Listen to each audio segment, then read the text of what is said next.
Kick acids. Cha-ching. Hello everyone. Today I have a grave topic to cover. I want to cover the bad sides of Akiya. Now, I'm getting tired, sick and tired of all the clickbait videos out there who try to make Akiya look like it's a simple process, when in reality, it isn't. It doesn't mean it's impossible. It just means it's very hard to get. And you can't give up. But I'm just sure to warn you of the different pitfalls. For example, there's an Akiya right there. This one has been open for since I've been here. 5 years, 6 years. I guess 6 years, coming on 6 years now. This is where I found my little black cat under the wood there. Wow, piles of wood there, like he was hiding literally under there. Crazy how he even got under there. I guess the mama cat brought him here. There was actually two. Another kitten was found over here, right in that drain, just crying. He didn't make it, he died. But Miragorojang lived. Yeah, so this Akiya has been open for 5 or 6 years, and the guy offed himself pretty much the day I came to see this place, and was in the process of buying my house, which is next door. And you can see the man cave across there.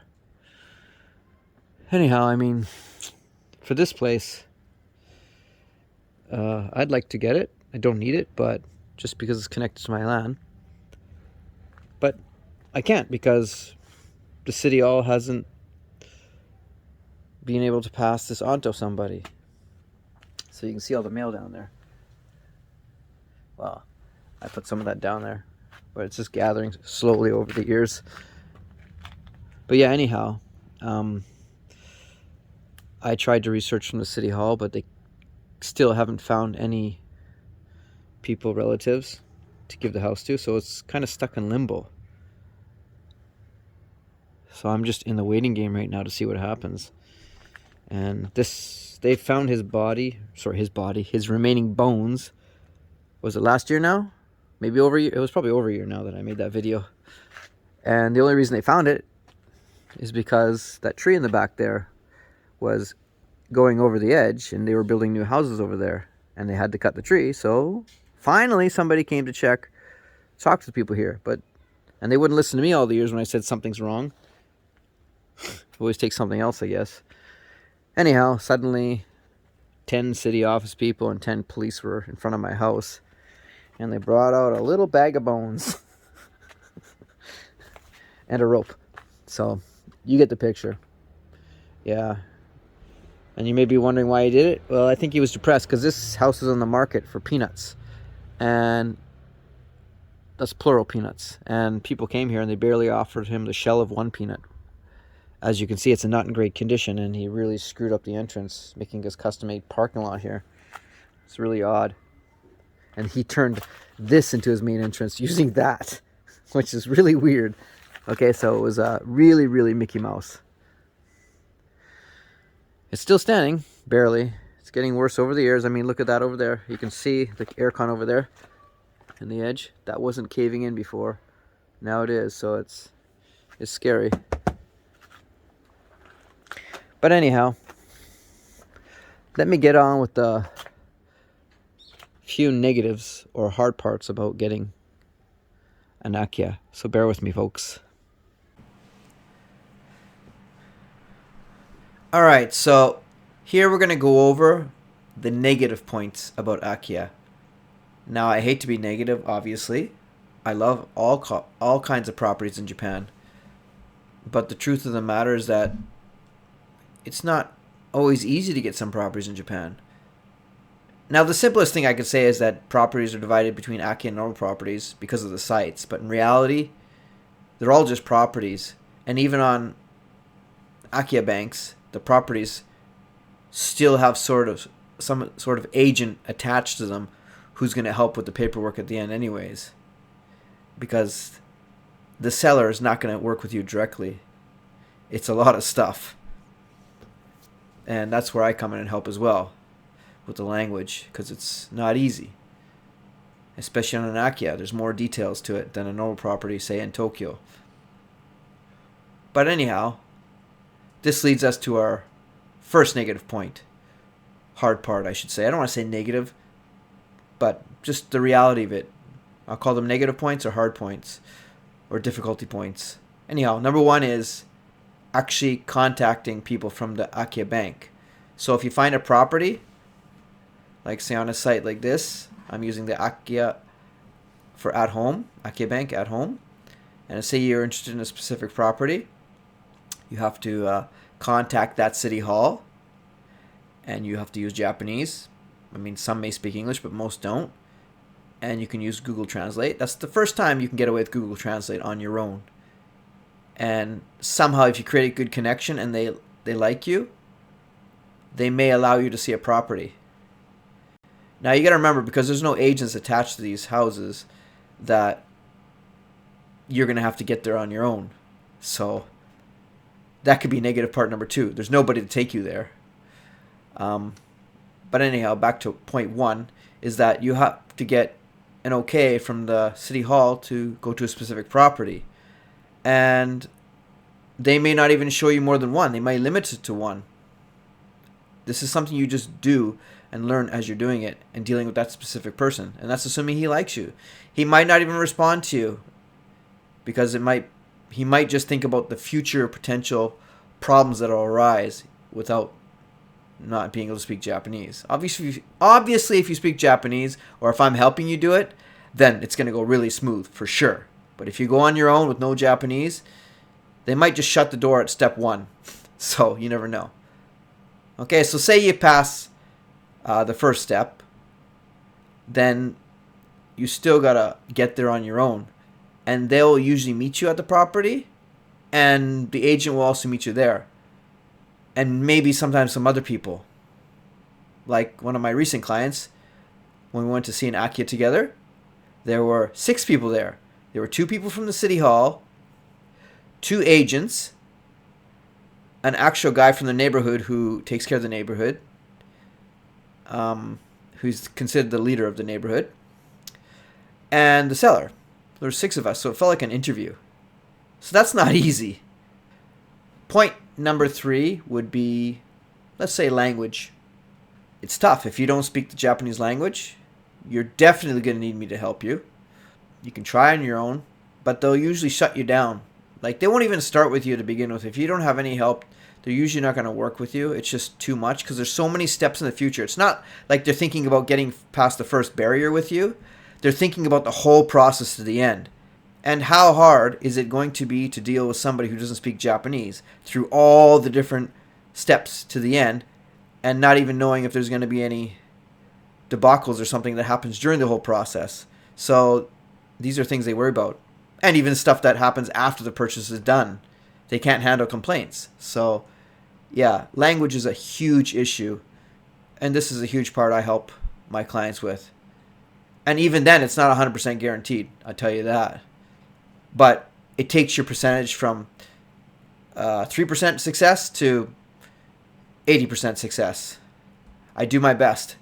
The other 20% comes up to luck, to be honest. So, for example, my last client, we went to see an Akiya together, and everybody liked us. The city hall people were okay with us. The real estate agent really liked us. I got on good with all of them. We negotiated a deal. It was all going smooth. No problem. But, unfortunately, the seller rejected us, even if we offered to pay full price, because they were worried about us not being able to speak Japanese. Not us. I should say my client not being able to speak Japanese when they live there. And when you live there, you want to be able to talk to your neighbors. So they didn't want to cause friction among neighbors because they sold their property to somebody that didn't fit in. And the answer came back that they were willing to sell the property to me if I lived there, because I spoke fluent Japanese, but not my client, unfortunately, which is sad, and my client was very disappointed. But that doesn't mean you won't find a property they won't accept you for. It's just that's one of the obstacles and one of the negatives that people aren't aware of. It's very important. But anyhow, We didn't get that place because my client didn't speak the language. And he didn't even, it's not that he didn't speak any of it. He spoke actually a little of Japanese, which I was impressed with. It looked like he was going to impress them, and he was doing very well with it. But unfortunately, they want somebody who's 80% speaking, not 10%. Not to knock his Japanese or anything, but he's still at the very beginning levels. And even though he showed them what he was capable of, they couldn't see it, even though I tried to tell them that was possible. They just didn't want to take that gamble. You know, especially when a lot of foreigners have the image, stereotypical image to Japanese as being flaky. I don't want to be rude, but that's how they view a lot of us because we don't keep our word as much as the Japanese would. Because the Japanese, you can still have a handshake here, and that would be 99% of the time good to go. But in where I'm from, Canada or other parts of the world, nah, people will back out pretty easily. It's not to say Japan's perfect, but I'd just say your odds are better on a handshake deal here.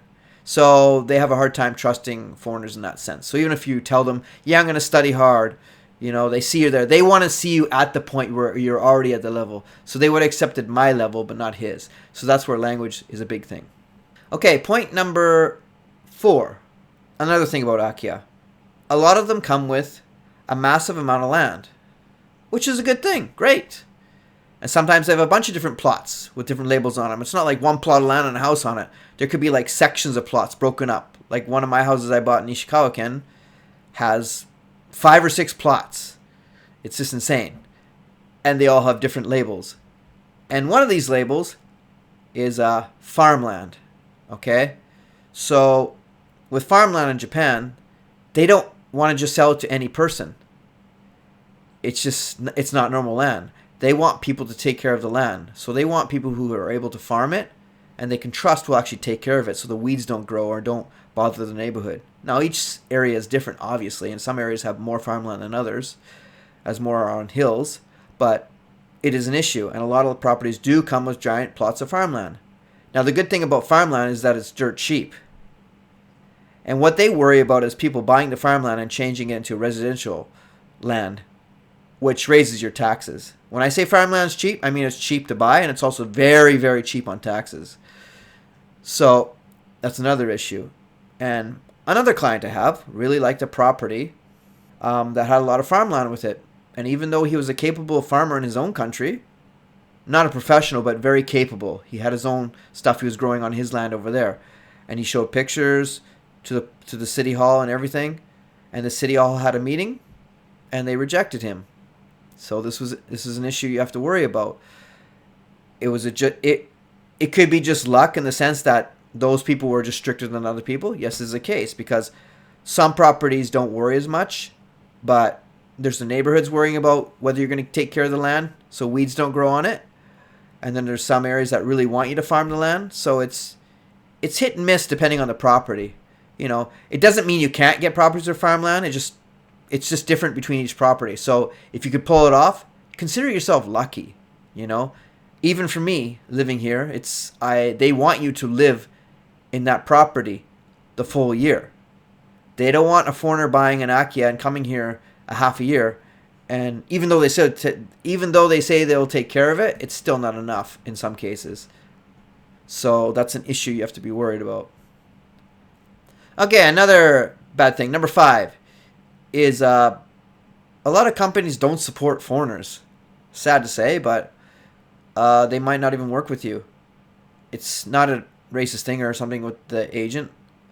Like I said earlier, it's a language thing. So, and a responsibility thing. So, companies don't want to deal with all the problems later on. It's not the initial contact. So maybe if you send an email, they might give you one reply, they might not. But they picture the whole process until the end and after. The aftercare, it's called. So they worry about if you're going to be able to handle the whole process of the sale and the process afterwards, if there's going to be any complaints. And basically, the company just has a policy for their company that they won't work with you. And this happened with one of my clients, unfortunately. They said, sorry to us. We really like you, but we just can't handle foreigners. And even though I was helping them, they still wouldn't deal with us because at the end of the day, they're still dealing with the client. Now, because the benefit of working with me, though, in that case was even though they said no, we got lucky because the company, or I should say the actual agent who was working for that company, liked me a lot. And he said, you know what? I'll talk to the seller directly about you. So what he did is he talked to the seller directly, and he got the seller to work directly with me, which was amazing, very lucky. And I promised the seller that my clients were really good and nothing would go wrong. So he accepted that. So we not only got over the Japanese factor of the company not wanting to work with us, but we lost the commission from the agents. So I actually saved my client a lot more money by doing that, ironically. It wasn't the plan, but it lucked out that way. But I saved the deal, and that would have been a hard thing for me to tell my client, that they weren't going to be accepted for the property because the company doesn't want to work with foreigners. And that's a hard thing to accept. You're like, what do you mean? Are they racist? No, they're not racist. They're just don't want to deal with the aftermath, I should say. So it is what it is. And I come in handy in that section as well.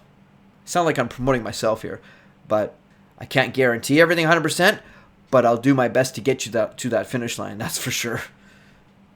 All right, number 6, negative thing, back taxes.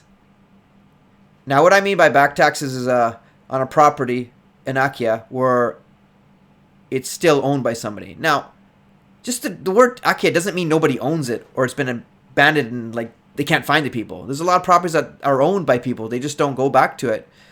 And these properties are just abandoned by the people because they don't want to deal with it anymore. So they go move somewhere else and they leave the property abandoned, and sometimes they don't pay the taxes. And guess what? That has to be handled after the process. Now, how that works out might be different through each city hall, but it's an issue to deal with. Now, one of the properties I went to see recently didn't have that issue, but the house next door did. So it was abandoned for, I believe, 20 years, and it was falling apart. It's caved in. It was pretty bad. And the property I was looking at was right next door to that. And I asked, oh, what's wrong with that property? Oh, they abandoned it, and they lost all the taxes. I wanted them to research on it and how much it would cost to get all that done. She was going to do that for me, but she didn't get back to me. But there was that issue, and I'm like, oh, that's interesting.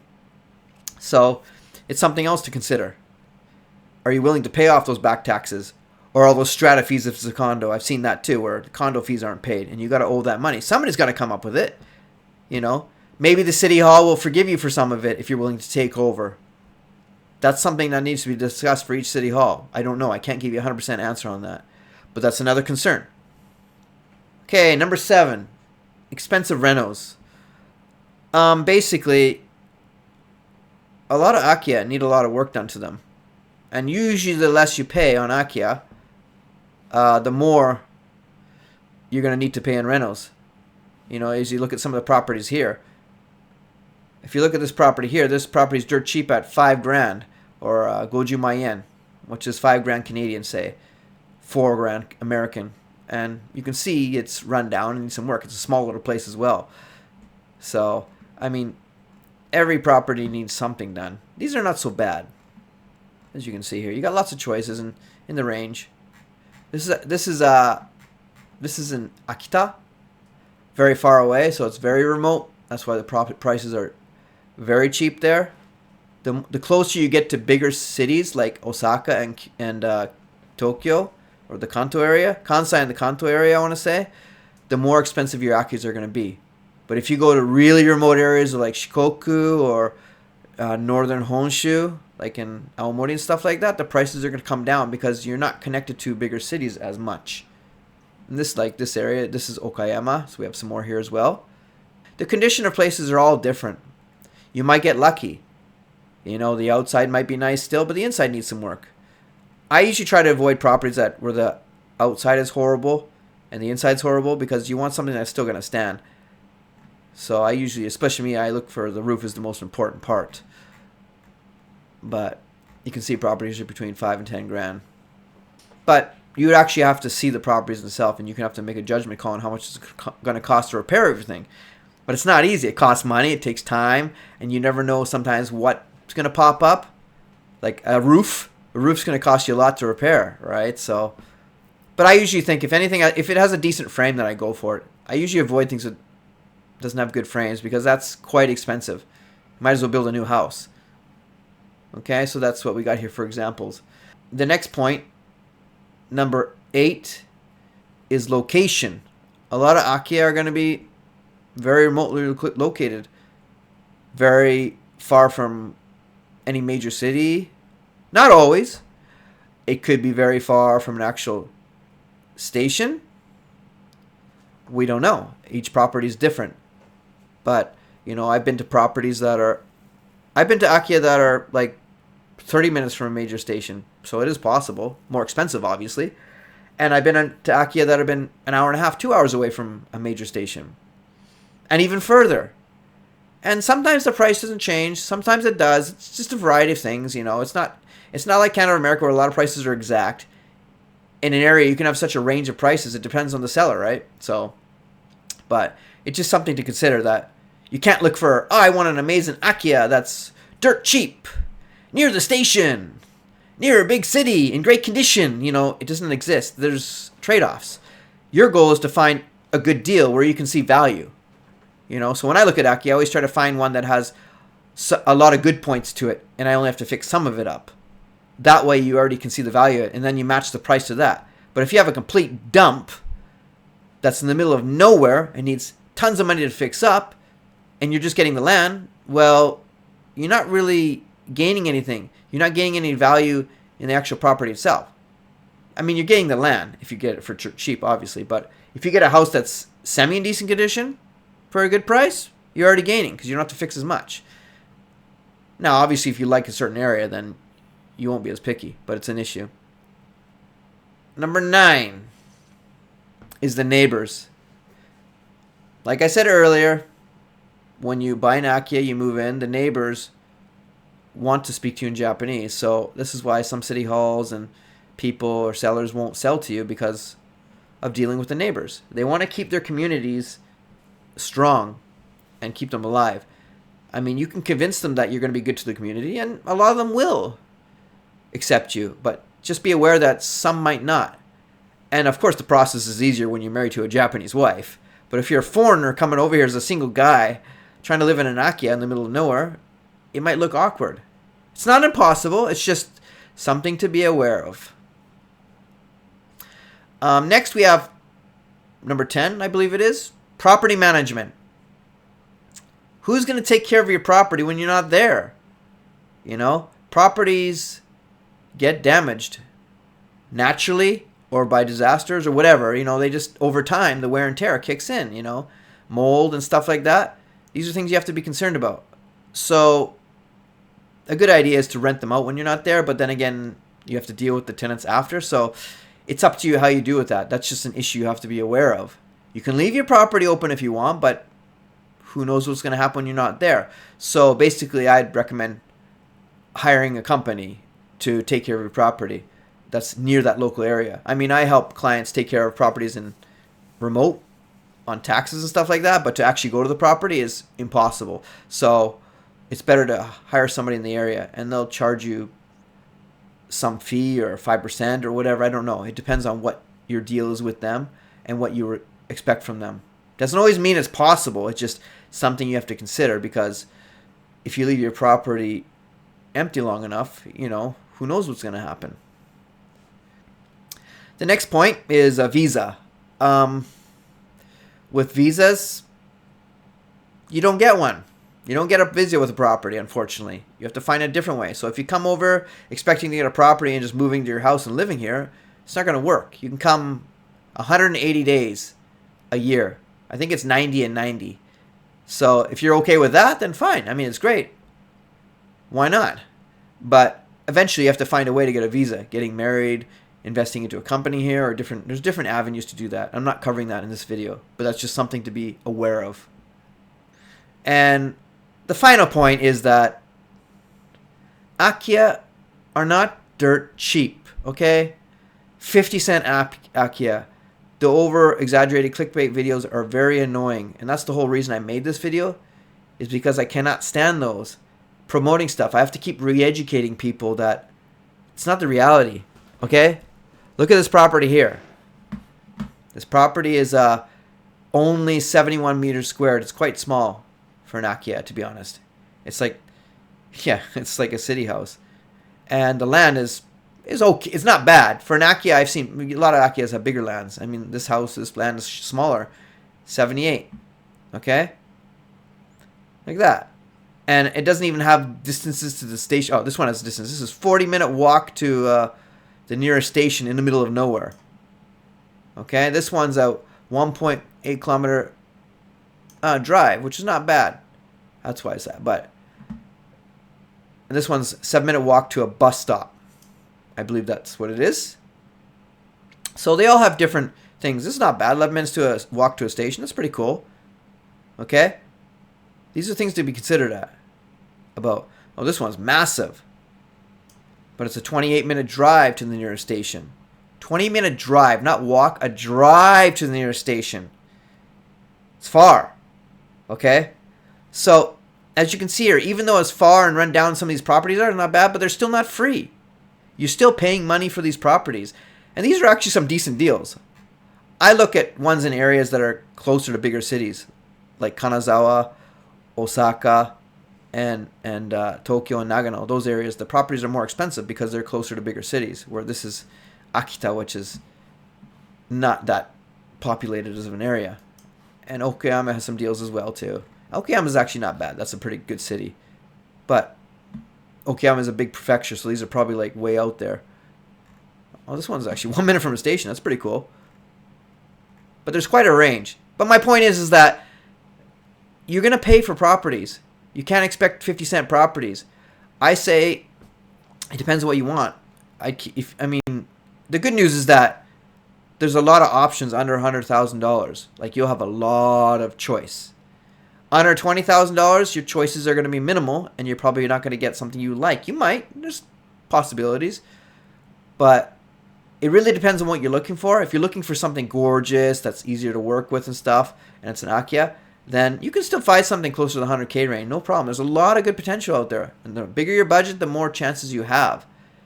And of course, it really depends on what area of Japan you want to live in. So these are things just to be considered with, and I'm being honest with you. I'm giving you a reality check on the issue because I'm just tired of seeing the clickbait videos promote bad things. I mean, they may get some things right, but at the same time, they're just caring about making short information to get people to watch their videos and to come back again. And then people start thinking, oh, this is how Japan is, and I have to keep re-educating people. And I'm getting tired of that, you know?